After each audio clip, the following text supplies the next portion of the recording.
I guess, for people who maybe know vaguely what Buddhism is, it's a religion that has something to do with the Buddha, and there's meditation. Yeah. What is Buddhism, and what do you try and teach? I feel that Buddhism as a religion, that is individual choice. If they want to be involved with that, practice different deity practice, and follow different really deep traditional approach, that's very individual thing, They can do that. And if they want, they can even become Buddhist, take refuge in.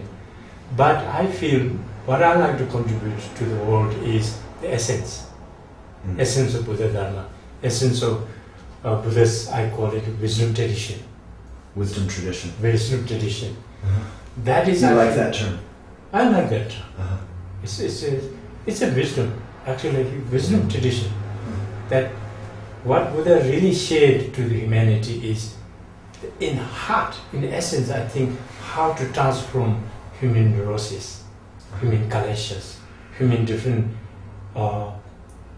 disturbing emotions, we call it, or some people call it afflictive emotions. That's the kalesha. Kalesha. How to transform the human being's emotion, that we call it, whether it's anger, whether it's greed, whether it's ignorance, whether it's jealousy, whether it's arrogance, all these emotions, due to these emotions, cause suffering to oneself and cause suffering to other people.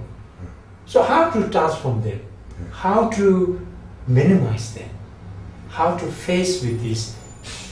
If someone is a human being, it's bound to have experienced these emotions. Rich or poor, educated, uneducated, or American people, or Tibetan, or doesn't matter. Every human being will go through that in their life. Whether they're Buddhist, Christian, Hindu, Muslim, doesn't matter. But we need a true solution way how to transform them, how to transcend that, how to minimize this destructive emotion. That, I think, Buddhism has so much to contribute. He taught so many aspects of wisdom, that how we can face it, how to understand the core of these emotions. And that is, I think, the real psychology, psychotherapy, real healing. That's where really Buddhism has a lot to offer. People don't have to become Buddhist if they don't want to. If they are Buddhist, they become truly great Buddhists. If they transform their heart, these neuroses, these afflictive emotion, and then pray to Buddha, practice other deity practice, then they become true great Buddhists, right? If not, be good human being, good citizen of this world. You heal yourself, you transform yourself, and in the process, you can become a force, you can become a source to contribute that to the world. How to transform our heart, our neurosis, our afflictive emotion, our disturbing emotions, our unhappiness, our disturbed mind, sadness, all these things, violent mind. We interviewed Rabbi Zalman Schachter Shlomi, and whether you're Christian or you're Jewish or whatever, I mean, that's something, transforming your heart and working with your destructive emotions to be a source of good for the world. That's something any religion, or even if you have no religion, you can be passionate about doing that. And then at the same time, on the top of that, that's the foundation of Buddha's teaching. Then on the top of that, I feel Buddha's teaching of love and compassion. How every humanity is born with this seed, this possibility, this potential, that we can love all beings. We can love all humanity. Doesn't matter people belong to what religious faith. Whether it's Buddhist, among Buddhists, what tradition, Tibetan Buddhist or Thai Buddhist or Korean Buddhist or Japanese Buddhist or among Tibetan, Kaidu, Nyingma, Sakya, Gilo, doesn't matter. you can love all human beings. It doesn't matter whether somebody is from your race, from your culture, from your background. To love, able to love all beings. That kind of universal love and compassion. Truly there is a systematic training in Buddhism.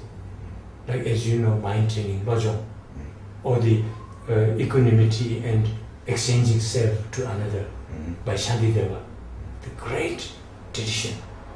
This is one of the greatest treasure in Tibet, I think, spiritual treasure, which Drunga Rinpoche also shared in his students, all the mind training. So like this teaching and Dalai Lama today, this is one of his greatest contribution to the world, in a very mild way, right, for the general public. Right. I think that's what they're going to hear at the Baptist Center, I think, because it's not Buddhist teaching, but he has his own way of teaching the essence of how to cultivate universal love and compassion in a very secular way. How to be a good human being. Good human being. Yeah. And then showing certain tools how to enhance our heart, to grow, open our heart, become more loving, compassionate, warm toward others, caring toward others. When you see other human beings, you see one of you, you see someone like you want happiness, don't want suffering. That's all. So therefore, how I don't want to be hurt, I should never hurt others. How I appreciate when people are nice to me, kind to me, helpful to me. It's same other fellow human beings. So I must be kind and loving to others. Reminds me of the golden rule. Exactly. Yeah. Yeah. So this is another, I feel, greatest contribution from Buddhism can give to the world. Is share these tools, how to cultivate, enhance love and compassion, and become unconditionally loving, universally loving,